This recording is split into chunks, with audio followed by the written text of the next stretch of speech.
रायचूरून आणलेलं सगळं सामान काढलं आणि कुठं तर जाऊन आल्यास आपल्या घरी आपल्याला ॲडजस्ट व्हायला 2 दिवस लागतात. 1 एप्रिलपासून यांच्या ऑफिसचा टाईम चेंज झाला म्हणून ह्याने आफ्टरनून आले आणि इव्हनिंगला आम्ही गेलो हॉस्पिटलला आणि तिथून गेलो विहानचं फेवरेट प्लेस फिश बघायला. तिथं छान वाटत होतं म्हणून टाईमपास केलो थोडे वेळ आणि फिश तर मोठे मोठे होते आणि त्याने ब्रेड टाकत होते आणि ते फिश वर येत होते म्हणून छान वाटत होतं आणि विहान बी असं बसलं होतं खेळत.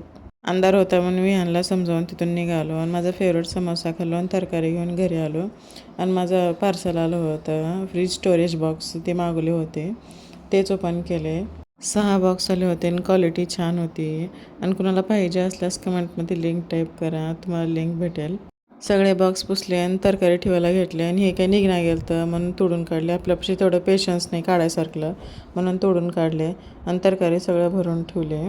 मस्त असा चहा पिले आणि सगळेजण फ्रीजमध्ये अरेंज करून ठेवले.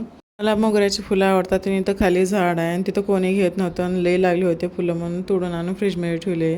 कॅमेरा ऑन केला केला काय होतं काय माहिती लाजतंय आणि असा होता आमचा दिवस. आणि thank you so much for watching. Video आवडल्यास लाईक करा.